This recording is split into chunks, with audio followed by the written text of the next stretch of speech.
Okay, next we'll move to the building level and the principal's report. This past Saturday, we proctored the placement exam for 335 students in the class of 2020, and our annual pre-registration night and registration day will take place in January. Last week, we also held We Are RB, and we had a great turnout. New this year, students could walk around to different tables gaining raffle tickets for prizes from various clubs. And the sponsors and coaches went above and beyond this year, creating very creative visual displays and activities to promote their club or sport. And then we also had performances and demonstrations throughout the night as well. Our current year-to-date attendance rate is 94.7%. Lunch periods continue to compete with one another for incentives such as lunch outside when it was nicer, music in the cafeteria, etc. And then also during lunch, our assistant principal of student affairs, Dave Mannon, has started Friday Fun in the cafeteria. So each Friday, they're bringing in performance acts from RB to entertain students at lunch and then also to promote their activity as well. So last week we enjoyed some music from our jazz band, and the FCCLA group was there, so students could decorate cookies. Park scores will be released on Friday along with the school report card. And as you recall, Park's the new standardized test that's aligned to the Common Core state standards. And last year we administered it to sophomores, and we'll do the same again this year. With little buy-in from students to take this test last year, so it's not a test that means anything for them, we anticipate the pass rates to be very low for RB and across the state. NHS, our National Honor Society, just wrapped up writing cards for troops during lunch periods, and they were able to send about 400 cards to the USO of Illinois, who will then distribute the cards to active service members, their families, and veterans throughout Illinois. Workshops for the spring musical, which is the Addams Family, was held last week to help students prepare for auditions, which will be held next week, and then the spring musical is performed in March. December is a busy time, so we still have a few upcoming events this month.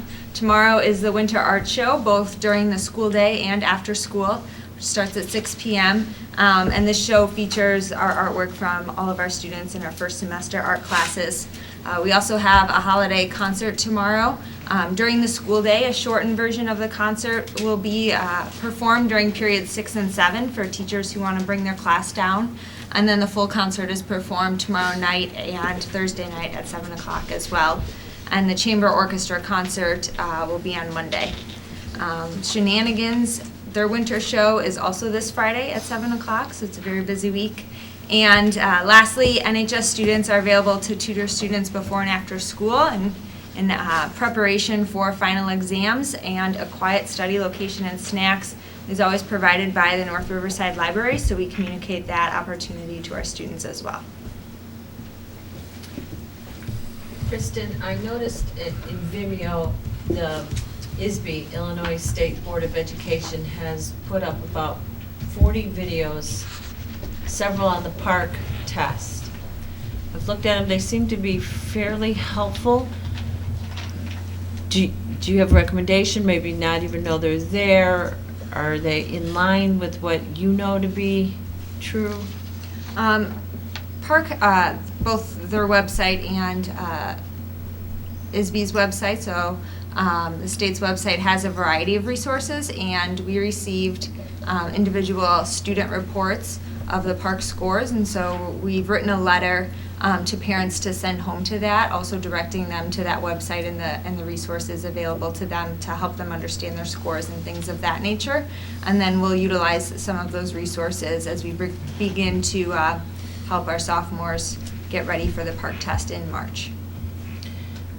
My one concern looking at those videos, when they talk about the shift on the PARC to assess college readiness, that are they ready for college?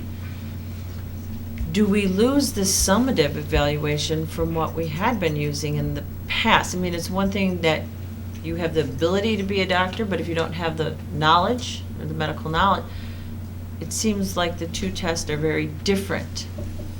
Where does that put us? Well, we still administer to our sophomores a practice ACT And then we're still administering an ACT to our juniors as well, in addition to our classroom assessments. So for now, we're kind of relying on those assessments to gauge whether or not our students are ready, because those are assessments that we're familiar with. And as previously stated to the board, the High School Superintendents Association is still strongly advocating for high schools to the ability to use the ACT as their accountability measure, since so much time, and it's something that has been dedicated to it over the last 10 years, and it's something that students and parents can still relate to.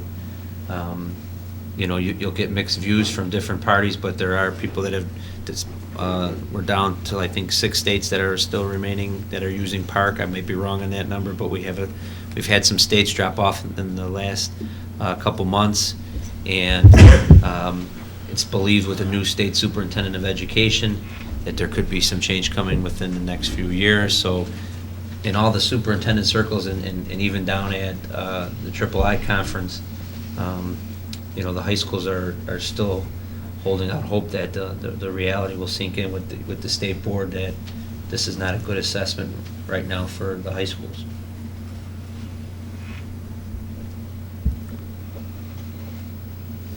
Anything further?